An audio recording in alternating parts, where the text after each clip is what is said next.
Well,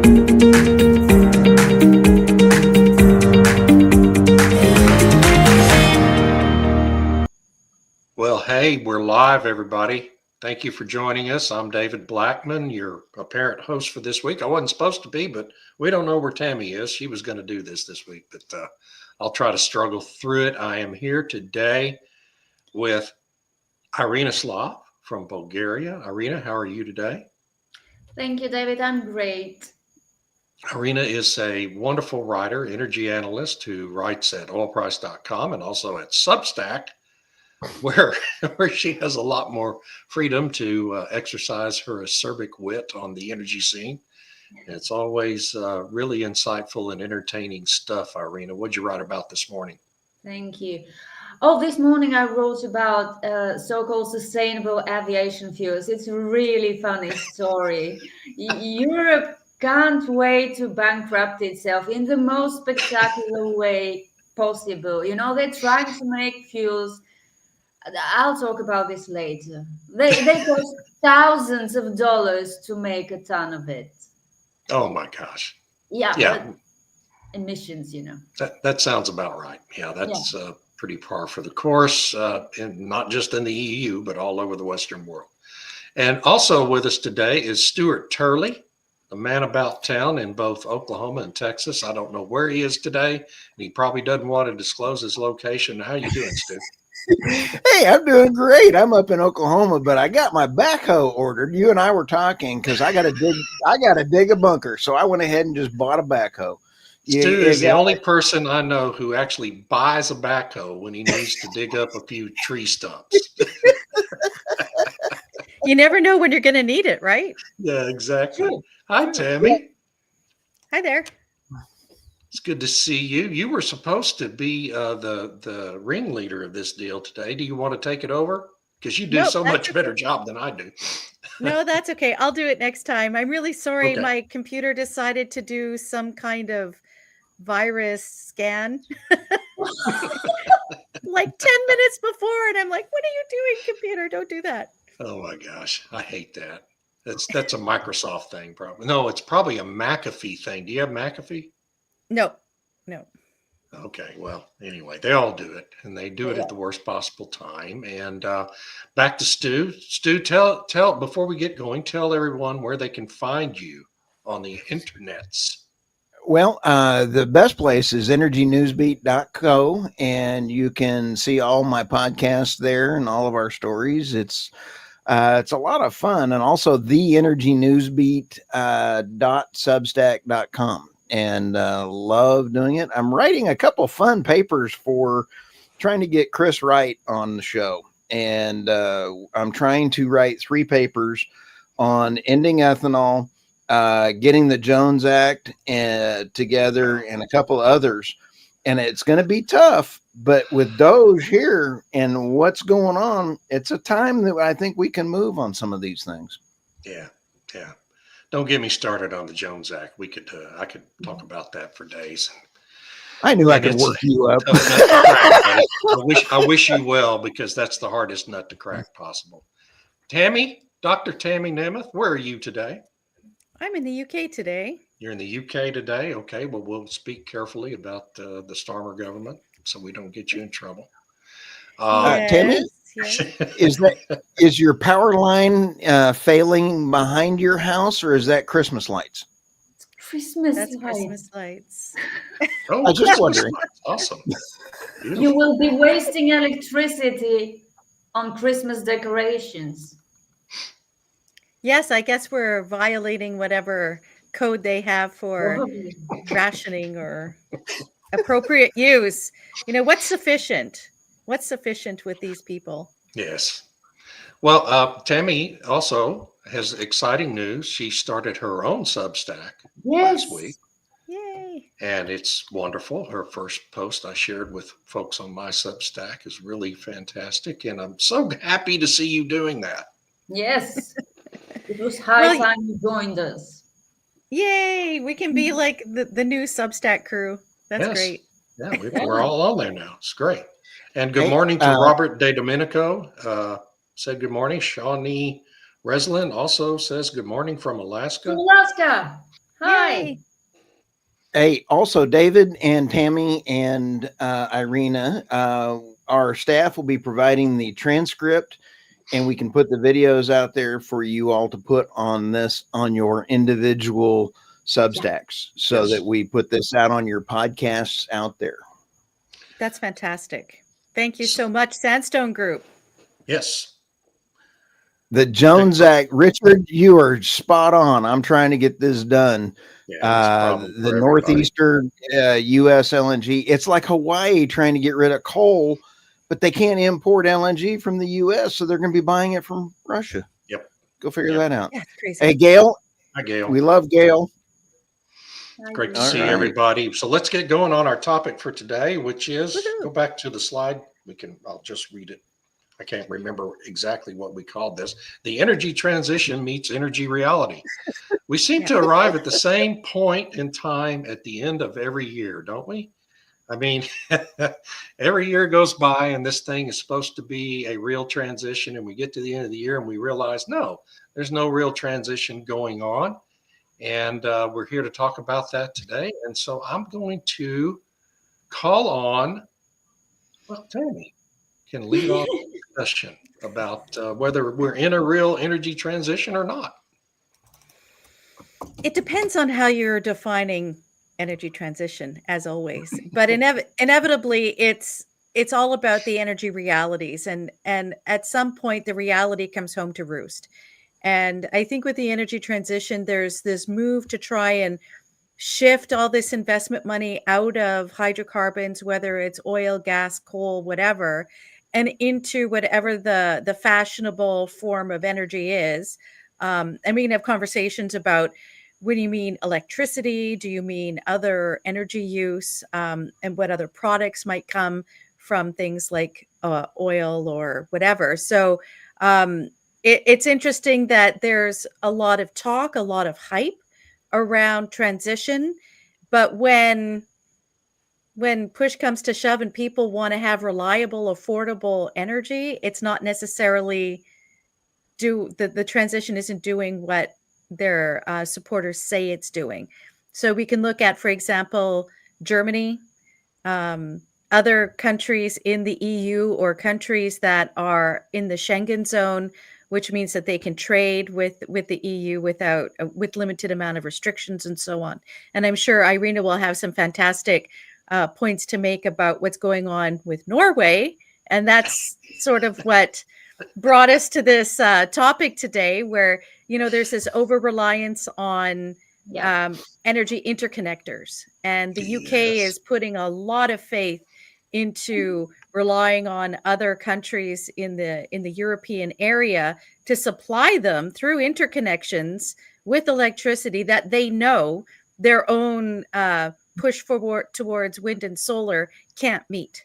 And so they're closing down coal. They want to phase out natural gas. Nuclear takes an eternity to do anything. And so therefore they want to rely on these interconnections, but that's not secure.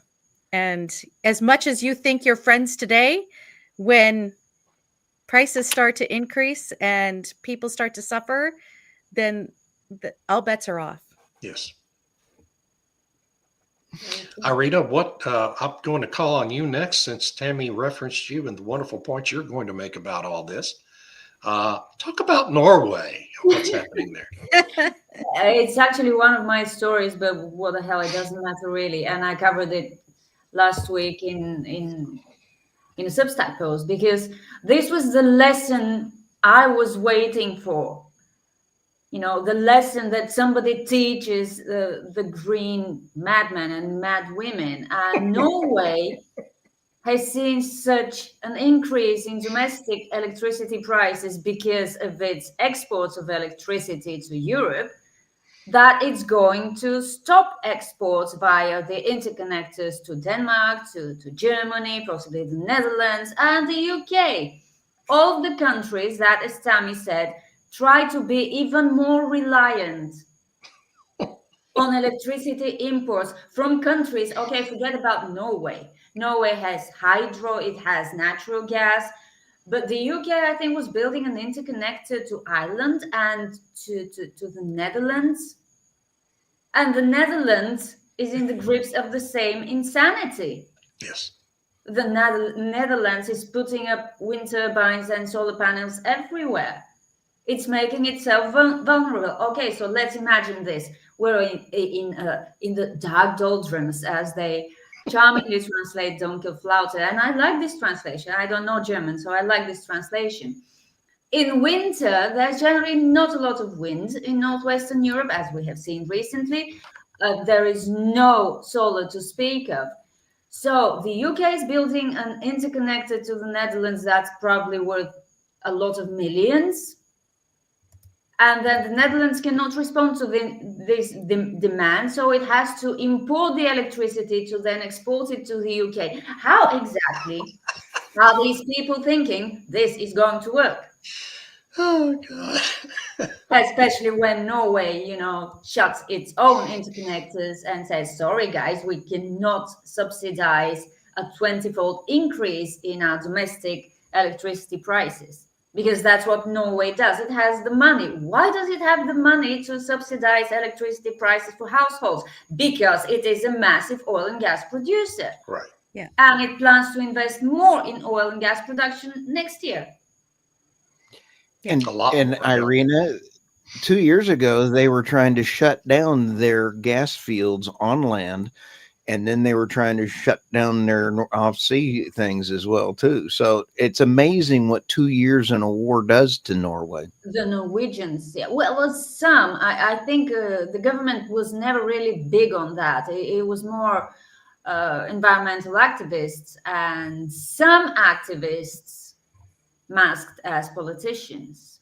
But yeah, they have seen the light now. Yeah. Really shocking. Stu, what do you think about it all? I think that it is actually, I think we've got a thing. Let me jump to this question here. John ask a very question. I want Tammy or Irina to ask this one. Have you taken a look at the UK government report, Clean Power 2030 Action Plan? I did, but I think Tammy would be more eloquent on it. Let's throw Tammy under that bus. You're gonna throw me under that bus. I've downloaded it, but I haven't read it yet. Okay. Well, I saw the news release. It was really a lot of talk again. A lot Very of stuff involved. scary talk because they're trying. To me, it sounded scary that they want to prevent people from protesting, from stopping wind and solar projects. Yeah. You know, David, I think that this really articulates where we are. I've got two videos that I want to show and help tee off this conversation. The first one is, imagine you're a father and you want to teach your son to ride a motorcycle. And you think that this is a good idea. And you think that the father is the elected politicians and they're throwing out this energy policy.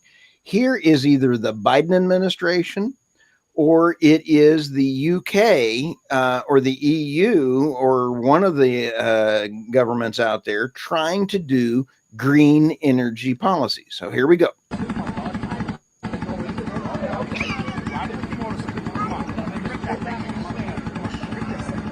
Oh, this should turn out fine. Oh, yeah. Is this a good thing? Nothing bad could possibly happen. What could go wrong? It's going. Okay. Reality. Right there. Great Okay, line. right there. Reality. Now, I guarantee you the guy in the yellow shirt was an uncle because he was not a dad. Dads have a way of reaching out and grabbing a kid Right. before death hits. It was So definitely now- a cousin or an uncle. Absolutely. And so this is another way. And you asked me about the Biden administration is so horrific that they're putting out all this crap before they can get Trump into office. This is disgusting. Here is the Biden DOD doubling down. This is a secret training mission on the Biden DOD training for climate change. Why is the Department of Defense training for climate change? I like Coco. Okay, I don't get it. I absolutely do not get why they're doing it. I just Well, I honestly- existential threat the world is facing, Stu. Climate change. It's Oh, existential. yes, Yeah. certainly. Okay, New Jersey residential rates hit 26.5 cents per kilowatt hour. You know what they paid in Norway last week because of these interconnections? $1.18 per kilowatt hour. Okay. Yeah. No, but the thing about Norway is that the government is paying. Right. Yeah. It Right. doesn't want riots. Right. Yeah. Yeah, but it can't keep paying forever. And as John said in another comment, if you could show Oh, this, yeah. I think the the UK UK government is in government's Norway. in Norway begging for the interconnector not to be switched off. Yeah, probably. Or they're about to. Yeah. I want to give a shout out to Catherine Porter, who has really been following the UK energy interconnection situation, and she's written a couple of really good reports underlining the energy security implications of relying on interconnections. And it's hilarious because in the news release to the Clean Power 2030 Action Plan, and again, I haven't read the document yet, just the news release like Irina. But in it, they're talking about, well, this will help energy security to not be reliant on international energy prices. It's like, what? It Do you literally think always electricity? say exactly the opposite of what the policy is doing. Right, Yeah. right. Yeah, at least when you import natural gas, because you're shutting down your own fields, which is idiotic in itself, you only rely on the price of the feedstock. When you're buying electricity, you're buying an end product, which is bound to be more expensive. Right. Yeah. Yeah. Yeah, here in the United States, we've got the same kind of stuff happening. California is a basket case, of course, because Yeah. it's followed everything Germany's done. Gavin Newsom has made sure of that. And they're importing now electricity from Wyoming, from Nevada, from Utah, Arizona.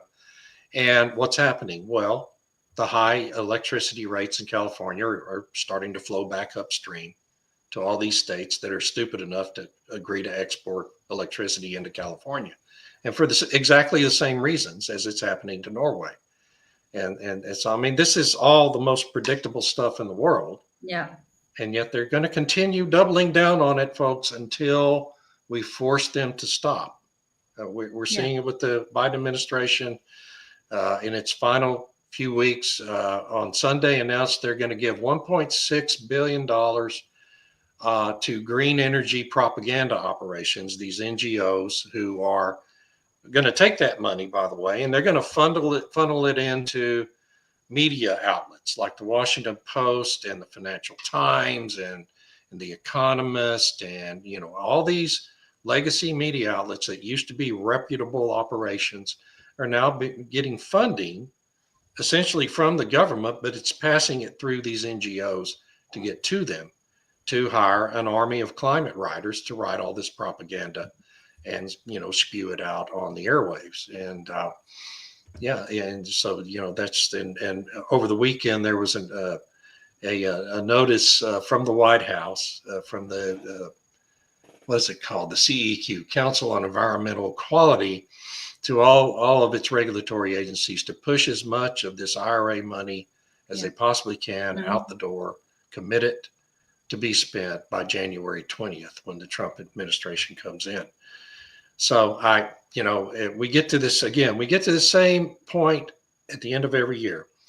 We're going to use a record amount of coal this year during 2024, all-time high, all-time record amount of oil, all-time record amount of natural gas, all-time record amount of wood burned for fuel, the highest we've ever done, despite having wasted trillions and trillions of dollars on subsidies for these supposed alternatives that cannot create an energy transition because they simply are not viable alternatives. And it's a form of madness. It's a global religious exercise. And, hopefully the Trump administration will come in and make a big difference in all this in the United States. But in Europe, as we discussed last week, even when conservatives parties win elections, the globalists find ways to prevent them from actually governing the country. And of course, in Britain, elected a bunch of communists to run the country for the next 5 years. So it's a tougher situation in Europe than it is in the United States, to be sure. Let's see here. Robert says you saw the video of the government agent bragging that they were giving away public funding, like throwing gold bars off the Titanic. Yes, that was an actual executive official in the EPA, okay, admitting that on camera. And our news media did not report it. There was not a single second of reporting on that by any of our major TV networks. Very true. There's a very good comment asking for advice for young engineers that are being groomed into being renewable and CO2 capture experts instead of focusing on learning useful stuff. Well, I can't imagine what it takes to groom engineers who should know, they're supposed to know physics and how things work. Maybe they're just being, I don't know, brainwashed again, because they're being told that this is the future. And after you're being told this enough times, you begin to believe it. But I'd say stick to the fundamentals, remember what you actually learned at university and don't give in to the indoctrination. Because I think in a few years, there will be a massive, massive demand for engineers who know the useful stuff. Yeah. There's already But engineers in energy. But they seem to only being educated in the useful stuff in Eastern Europe, China, Russia. And like, for example, in North American universities, the students who would like to do, say, petroleum engineering and other types of engineering that wouldn't necessarily be along the renewable lines, they're treated quite poorly by the other students. And when you're faced in that kind of intellectual milieu in which you're supposedly supporting a field of inquiry that is unfashionable and unpopular, it's really hard to continue down that road. Like, for example, at the University of Calgary, they temporarily stopped recruitment for petroleum engineering. Yeah. Which was the university that had to restart its petroleum engineering program due to demand. And that was Calgary. So that was so they stopped it, and then it was like, well, what are you doing? And then they reintroduced it. But I spoke to some students who were there and asked them, like, why, what's your sense of what's going on? And they said, it's really hard because you get called names and treated very poorly by the more activist students on campus. And, if that's a really terrible learning environment. So I would say if students are really keen to do it, is there maybe a different way to do engineering that isn't through a typical university, but maybe more of a technical college or university or something? I don't know. Wow. I will say this. Advice. Get access to the real information. Yeah. And reading Fossil Future is a great idea. But I also say that it's not everybody in college. Okay. I get inquiries quite often from students at universities. I had a great deal of interaction with a group of graduate students in engineering at the University of Southern California. Had very realistic outlook on what's really happening in the energy space. And they were writing one of their papers on, what's really happening with the energy transition, and asked me for some input, and I gave it to them. But they were really, I had a couple of Zoom calls with them, really smart, well-grounded individuals at a very liberal university. University of Southern California is not some conservative institution. So that was very encouraging. And then also, if you're going into college, consider going to a school that has eliminated its DEI operations, like the University of Texas. The whole university system in the state of Texas has ordered the closing of all those offices and the firing of all the employees. And so you have options where you go to school. And if you're going to go to an Ivy League university, I know that they're getting a spot at Harvard is a very coveted thing, or Columbia University, but they are just basically diploma mills for communists at this point. And, you have to make intelligent decisions about where you decide to go to school as well. Michael Gail says working on, on pipeline engineering, and he has been forced to work on CO2 pipelines. Don't worry, big data centers, big tech, and data centers and AI will create such a demand for new natural gas pipelines that there will Oh be yeah. a lot of work. And just try to steer clear from the toxic environment. I know it's hard. Gail has a great point. We have to keep the focus of universities on good science and future energy realities. That is an outstanding point, Gail, especially when David has once said physics and fiscal responsibility matter. I believe David Blackman is a great man that once said that. I could be wrong. Well, I once said that. I don't think I'm a great man, but I did say well, okay. No. Okay. And I'd like to add that, as students, the situation when you're entering university is a little bit different now than, say, when I went through or older people have gone through. You kind of have to look at where you want to go, look at who the professors are, what the structure of their course is, and see if that kind of professor is someone you want to learn from. Because quite often, what the courses that they might require you to take could be diverted along these alternative lines, there's nothing wrong with researching the engineering of renewable energy. It has its place in certain niche applications, but should we be putting an entire modern industrial technological civilization on that? No, at least not at the current state of technology. And so you need to do some research into who the professors are and decide if that's who you want to be taught by. It's one of the proactive things that future engineers ought to be taking. You're dead on right, Tammy, and that is Elon Musk will have the surviving EV car manufacturer in the United States because he does not take subsidies. Subsidies come to him in other ways, through tax credits and things, but he's using the system. He's not taking direct things. So you are spot on that. We don't need to be doing that. No, we don't. And you're right about that. I mean, I think Tesla's going to be the last man standing in the EV industry in the United States. And then it'll be a matter of importing cars from China. Once that we elect another Democrat, they'll allow that to start happening.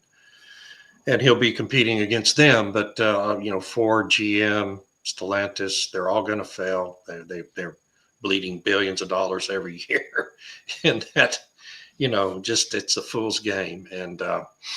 But Tesla's well established, a healthy company without subsidies, and that's they had a 15-year head start on everybody else, so they're going to be the last man standing.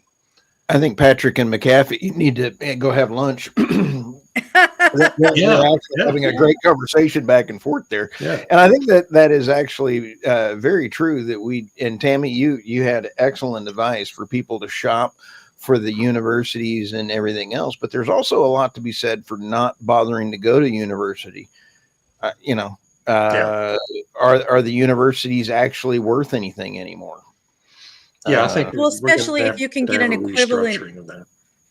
Yeah, if you can get an equivalent training through, say, like in Canada, there's different technological colleges where you also work in a co-op program, or an apprenticeship. So you do your initial training, and then you work alongside on the job kind of thing to learn the actual things. But there is still a bit of a requirement to have that Bachelor of Engineering or Masters of Engineering or whatever, but maybe there's other pathways now. Yeah, because engineering is like, a medical degree. You need to take in a lot of academic and practical knowledge, while the colleges, the professional colleges are great, but they focus on the practical applications. You still need engineers proper. Yeah. Hey, can we go back to this comment by Michael Mahaffey, Stu, at 8:27 a.m. Based on energy demand projections for AI and growth, it seems obvious we'll need to massively ramp up natural gas and nuclear. And that was a point I wanted to make and forgot up top. Is we've had this rush by all these big tech firms, right, over the last few months to secure nuclear capacity to run their data centers. But that's for a longer term. And what the point that gets lost in all that is those things are coming 10, 15 years out. And what those companies are also doing, Microsoft and Google both also had announcements that didn't get a lot of attention, is in the shorter term, they're going to build natural gas power generation to run those data centers. They're completely going off this line that you can do all this with solar and wind. They know that's not possible. They have to have reliable 24-hour, 365-day-a-year power generation. You can't get it from wind and solar and batteries. You just can't do it with current technology, and you're probably not ever going to be able to do it. And so these companies with trillions of dollars at stake are making practical decisions instead of virtue signaling. And they're building natural gas first and then nuclear later, assuming the technology and permitting processes come along to allow that. If not, what are they going to do? They're going to keep building more big natural gas power plants because that's the cleanest fossil fuel. Yeah. That's actually one of the articles that I'll be talking about in the context of Canada. But I think it's really important to point out that when they make these announcements that they support nuclear and they would buy that nuclear power for these different AI applications or whatever, I think that's meant to signal for financing for those companies to say, look, we've got these markets already lined up to purchase that electricity. So please guarantee us the funding so we can build it 10, 15 years from now. Right, exactly. Tesla is also a leader in BESS, not just cars. Yeah, True but story. mostly in cars. Yeah. And Gail says it's possible that there will be another energy crisis of sorts, and the scientists and engineers who can see the way through this will be considered leaders. This could happen in Canada sooner rather than later. Yeah, I agree, for sure. I think it's not just possible, it's quite likely. Yeah, it would have to be. Otherwise, what are we going to do? Recruit Russian engineers? Is that even allowed anymore? No. What's going to happen in Europe too, isn't it? I don't know. I mean, I think What's the problem? I think it's more likely to happen in Europe than in the United States. It will happen in Europe sooner than it would happen in North America. Good. In my opinion, this is a opinion for entertainment purposes only, so that we don't get banned. I believe there will be an end to the war in Ukraine very quickly. And I believe that it is about to happen. And if the deep state can keep their mitts out of any kind of agreement, it will happen, as German Chancellor Scholz has already been asking for Russian natural gas to be turned back on. Yeah. I've been spending probably 8 to 10 hours talking to folks over the weekend about geopolitical issues around the world and pipelines. It's all about pipelines. Syria is actually a pipeline issue. If Assad had Assad had agreed to having a pipeline go through and have it trade in US dollars, he would still be in power. Let that sink in for just a moment. They have to deal with Islamists. Isn't that great? They're so, they're so friendly. I'm sure it'll work out just fine. I'm sure it'll all be great. Yeah. And I think there's an issue with Turkey there as well, because Turkey wanted to be the hub and Syria was going to be the competition. And Turkey has other more global ambitions. They've been very active in the piece of Syria. Yeah, and they've been active in Africa, like significantly active in Africa, which has been flying under the radar for lots of people. So, yeah, that's right, Patrick. Syria is one route of pipeline from Azerbaijan to the Med. Yeah, and there's another one from Qatar that has its terminus in Bulgaria, Irina. What? Natural gas pipeline plan to come from Qatar through Syria and have its termination interconnect point. It's going to be a new pipeline? Yes. Yeah. Already, so we didn't want the Russian pipeline, but we're totally taking the Qatari pipeline. Exactly. Yes. A very principled position. Yes. And that's 5 years out, David. Yes, that's So I'm sure the new Islamic government is going to be happy to accommodate all of that. Oh, yeah, totally. Yeah. Things always Yeah. work out so well when the deep state plans these coups d'etats. And, Yeah, and all when this they follows. work with fundamentalists, religious fundamentalists, Yeah. nothing can go wrong. I love Driving Robert. So Robert had some interesting points there about freight. Yep. If you go to the earlier one. So I do Robert not says understand these numbers. ocean-going bulk freight energy intensities are in the 100 BTU per ton mile range. Last mile distribution intensities are in the 10,000 BTU ton mile neighborhood. We can improve last mile delivery. And so then he goes on to say North American rail freight intensities are only 300 BTU per ton mile, and long haul trucking only 2,500 BTU per ton mile. So Yep. then he concludes And by then saying driving a 57.5 mpg hybrid to the convenience store for 20 pounds of goods is, if I can get these numbers right, 200,000, I think. 200,000 Wow. BTUs per ton mile. So, Robert, let me ask this question. Do we throw in Amazon delivery from Biden administration that failed to electrify the postal service for $32 billion for 32 electric trucks? Just asking. Hey, Amazon is maybe they're using drones now, and drones is better. Okay. Let's see here. Look at how energy realities are central to so many geopolitical issues and even kinetic Oh, yes, absolutely. And have been for well over a century. Gail I mean- just discovered It's the always about secret energy. to our success. That's and just give a shout out to Daniel Yergin, because if you read The Prize, which is the greatest book ever written about the global oil business, he goes into great detail about how every decision, every battle leading up to the early years of World War II was about countries like Germany and Japan wanting to secure oil supplies for their military. Every move they made leading up to that war. Yeah. And it's just such a brilliant piece of work. And Dan is such a wonderful guy. Everybody needs to read that book if you want to understand all this. And then the new map Yeah. too, because the new map just brings it up. And Dan predicted the Ukraine-Russia conflict in 2019, folks.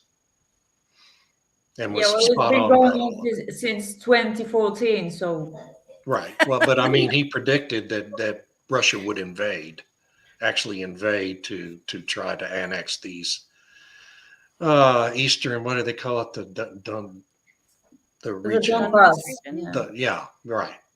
Yeah, the region there. And Well, he was going after the land bridge in the Crimea bases because he needs the. well, he did Crimea in 2014.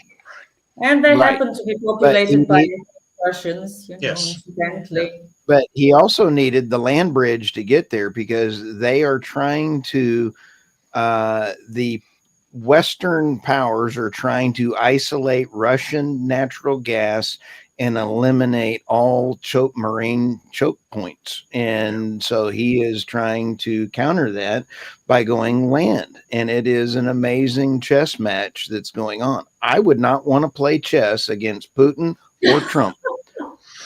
I wouldn't either. They play on different levels. Freight energy and cost intensity data are available online from the Bureau of Transportation Statistics and easily corroborated by analysis of supporting data. Good to know, folks. You learn so many things on this podcast every Monday. I had a Yeah. group of young engineers and electrical and mechanical technicians working on a project. Found myself saying, keep it real a lot.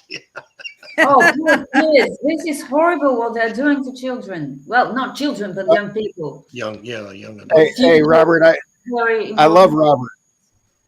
Look at this. Amazon and UPS intensifies to the 50,000 per ton per mile, whether gas or electric. Holy smokes. So these Because people it that are takes getting, energy to make electricity, he says. Yeah. yes. Yes, it does. So these, Go figure. so people that are fat, that are fat and don't walk to the store are getting fatter by ordering off of Amazon. Did I hear that right? Yeah. And I have a garage full of cardboard boxes to prove it. Okay, folks, it's time to go to our articles of the week, starting with Tammy. Okay. So I'll go with the second article first, and this was written by Gwyn Morgan for the Epoch Times. And the title is Natural Gas, Not Nuclear, is the Key to Powering North America's Future. And he makes a really compelling argument about what we've just been talking about, the energy realities. And if you want to have reliable, affordable, on-demand energy when you need it and not have to worry too much, natural gas is the way to go. It's got is more available to some extent. It's a little bit easier to bring online than nuclear. And, he kind of puts a sop in the article that, well, nuclear maybe at some point 15 years from now, just because it takes so long to get all of this stuff operational and going. And I know one of the comments said that SMRs, people are optimistic that maybe they can fill in some gaps here. But again, the only places that actually have them running and are connected to the grid and being somewhat reliable are Russia and China. There is yet to be a North American or European SMR in operation.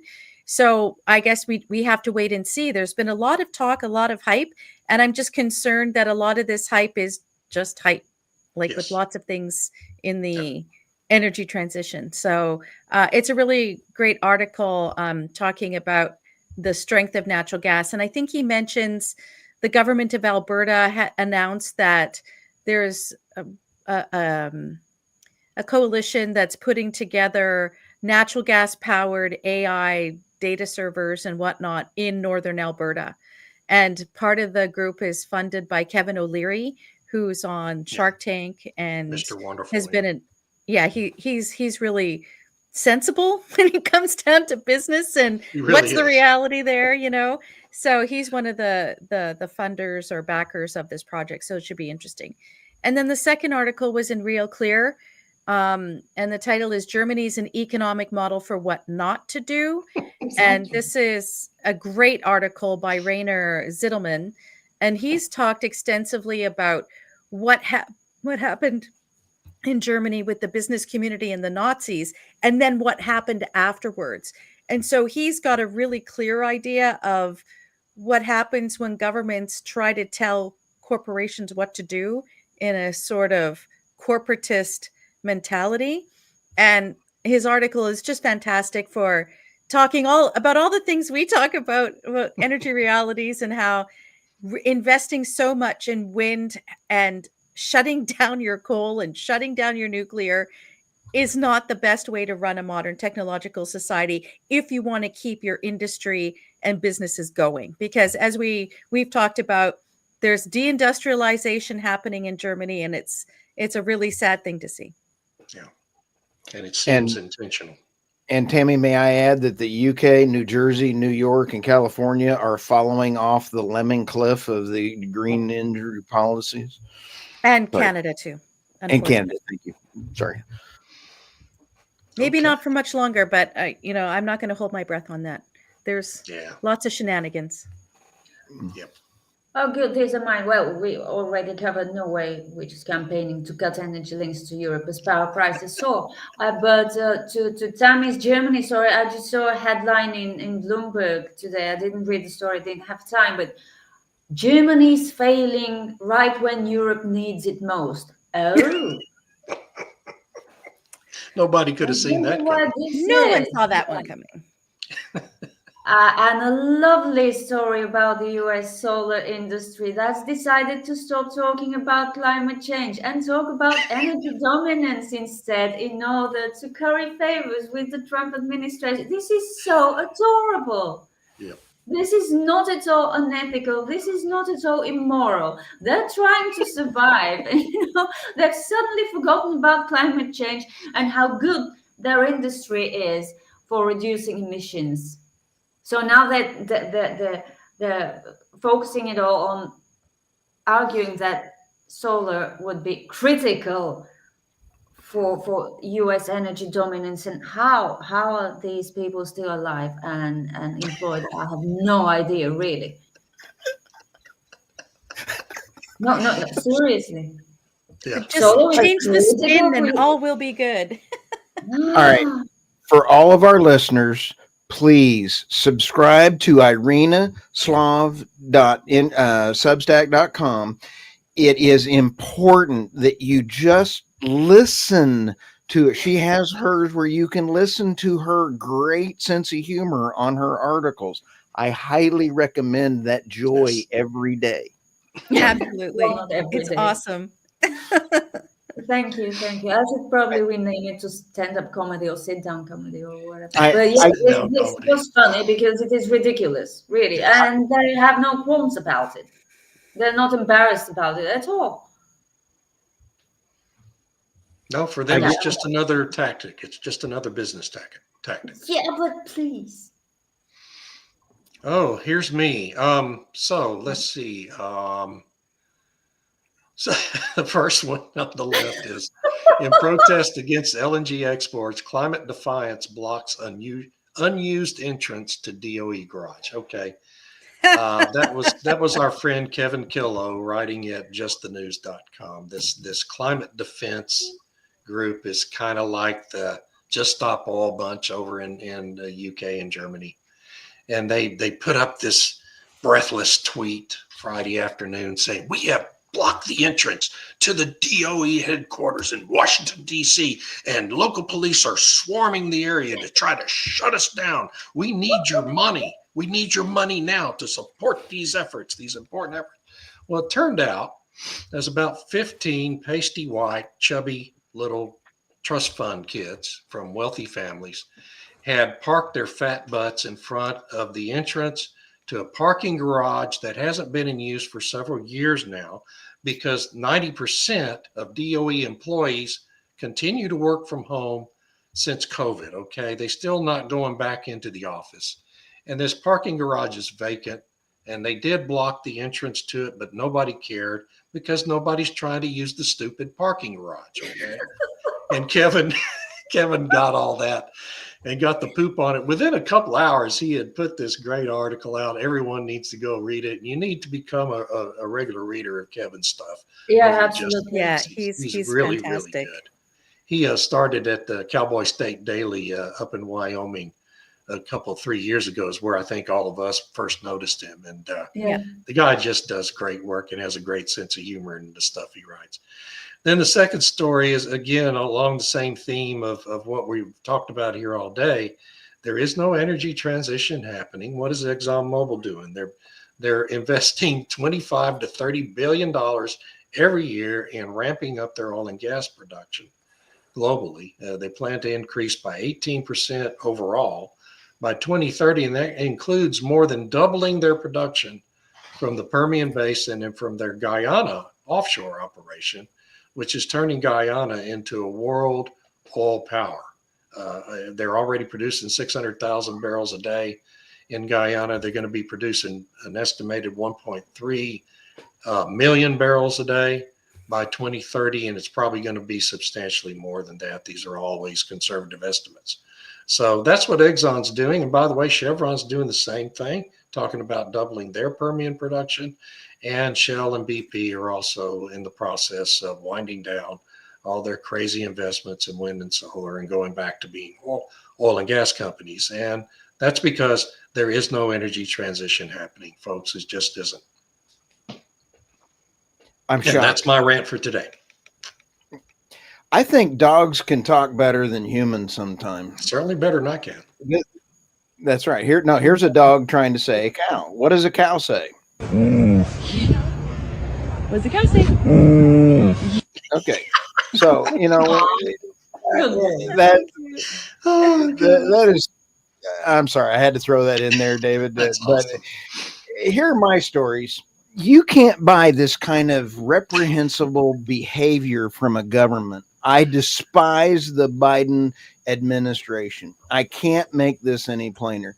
Biden's DOD doubles down on climate action as Trump promises military reset. Unbelievable hack me off. We've talked about the Postal Service plan to electrify. And if we paint it yellow, we could get a negative comment about what's her name? She disappeared off the scene so fast. I can't remember her name. Let's see. Kamala. If it was a yellow bus, we might have gotten more traction on it. I'm just kidding. But people really weren't talking about how all these North Korean troops showed up in Ukraine. It was actually oil for troops. I never thought I would have seen this in a long time. I mean, go figure this out. North Korea needs oil. Russia's got all these tankers that are, in the dark fleet. Hey, how would you like to have been on the wall for that conversation with Kim Jong-un and Putin? Who says that? Who says Yeah. the news from Zelensky? Yeah, he's over here kind of going, hey, I got me some oil. I do a lousy Putin imitation, I can't do it. It's terrible. Hey, I need some troops. Hey, and then here's Kim Jong-il going, hey, I need some oil. Wouldn't that have been fun to be in that meeting? So anyway, you can't buy this kind of energy You transition, cannot. guys. You just can't. And it's about in the U.S. I cannot wait for the deep state to be dismantled. The U.S. does not need to be poking its business around the world. I think Trump could take care of that. I'm sure hopeful because after If visiting he with didn't all stop these, I've visited with a lot of people from around the world, and it's disgusting what we do. I'm embarrassed as a U.S. citizen. It's not This your is true. fault. It's not your fault. No, but it's Your disgusting. not your fault. I refuse to take responsibility for the idiots that have been governing Bulgaria for the last 3 years. I'm sorry, I did not vote for them. I'm not going to feel embarrassed. What I about am you, angry, Tammy? though. Tammy, are you taking responsibility for Keir Starmer and Justin Castro? Oh my gosh. No. Trudeau. What is I do human? Oh my gosh. Like when Trudeau came out last week and was talking about women and saying how once again the Americans have not voted for a female president and what kind of message that sends to the world. And then he said, but it's okay because Canada has the first feminist prime minister. And he's like, I will be the feminist. And I kept thinking, is he now going to say he's actually a female Well, prime minister, the first female prime minister in Canada? I don't know. He says some ridiculous stuff. yes, But he does. if one of the interesting things that also happened late last week, and I was going to put a link to it, I forgot, is that the Premier of Ontario, Doug Ford, had said that maybe what Trump needs and America needs is for Canada to shut off its electricity exports and its oil and gas exports to the United States for a day and see if they like this 25% tariff thing. And then if you see that there's, it's an interesting point. But if you look at the state of energy trade between Canada and the United States, it does go both ways. Yes, And it there's does. pipelines that run through the United States to serve Canada. And the United States does provide some oil and some natural gas in certain jurisdictions. We're now on lots of interconnections. So, and unfortunately, in some provinces, they're relying on American electricity to balance the grid. So, Whoops. works both ways. Yeah, and you Yeah. have the northeastern Yeah. states relying on all that hydropower, right? Yeah. In southeastern Canada, coming into those northeastern states, and there's a lot of interconnectivity, and we import, what is it, 500,000 barrels a day of Canadian crude into the United At States. least. I think it is 500 to 700, least. something like that. A So lot of it it's- by rail, Yeah. thanks to Warren Buffett killing was it Biden or Warren Buffett that killed the Keystone? Obama. It was Oh, Obama. Yes, Obama killed it, and then Buffett Biden was just a made big sure it stayed contributor dead. to Obama's campaign, specific for that reason. Anyway, I shouldn't say that about Mr. Buffett. He's a wonderful man who's, lived a very modest life despite being worth $100 billion or so. Yeah. So what do y'all think about Elon Musk being worth $428 trillion since we're on our $1 billion? Yes. Do you know that Elon Musk's net worth is either almost as big or bigger than ExxonMobil's market cap? Wow. Is that an amazing statistic or what? Let me look at this. Y'all, Yeah, but y'all talk among yourselves. Yeah, but net worth is such a sort of hazy calculation because is Yeah. it based on they own this many stocks and it's that kind of asset versus actually having money in the bank that you can spend as you would like? I don't know. So ExxonMobil's current market cap is 487 billion. Elon Musk's net worth is 428 billion. But yeah, you're right. I mean, his net worth is all tied up mostly tied up in Tesla, the value of Tesla and SpaceX. SpaceX is huge. Yeah, Yeah, well, and obviously these companies are doing pretty well Yes, if his net worth is so high. yes. So Yeah. that's good. Okay, Gail says, wait, Oh, sorry. Let me go back to Gail. this would be very harmful for both countries, Canada and the US, which we were talking about a minute ago, and so bad for businesses that need a stable business environment to operate efficiently. Yes, absolutely.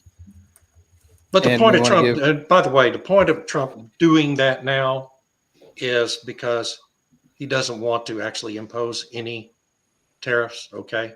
He's hoping for the Trudeau government and the government down in Mexico to respond positively to his threat and start doing things related to border control. And then there will be no tariffs. I love Robert. Your podcast is the only place where reality presides, which why I always enjoy. Thank you, Robert. Well, we thank love you. your comments. Thank thank you. you. And Oh, Elon was oh going my to- gosh. Yeah, well, Well, he's looking at good. Brian's. Huh? Canada's finance minister and Canada's deputy finance minister just resigned? Chrystia Freeland? No way. Oh my gosh. That's Freeland. Yeah, she was that supposed to be real? doing the mini budget today. So she resigned? Oh my gosh, Brian, yeah. that's huge news. Wow. Hey, that's a big news So story right there. they're breaking talking on our that podcast. Wow. The news was suggesting that Trudeau was going to appoint Mark Carney as the finance minister, even though he doesn't have a seat in the House. Well, It's that'll not resolve unprecedented. everything. Oh my God, Mark Carney, Whoa. really? That's Holy what the These rumors guys are. I don't know everywhere. if it would just be terrible. Good grief. CBC's in CBC is meltdown. I'll bet it is. I gotta find it on Oh my my cable gosh. system there. Yeah, no, I got to go check it out. I Wow. wonder if YouTube TV has That's what I'm access doing. to CBC for us. All right. Hey, so if Canada was a band, is this what they would sound like? There's Chrystia Freeland right there. Yeah. Why are they ruining such a great song? Oh yeah, they butchered a great song. I'm sorry. Sorry about that. But What a it's great fitting for the situation. It's a bittersweet symphony indeed.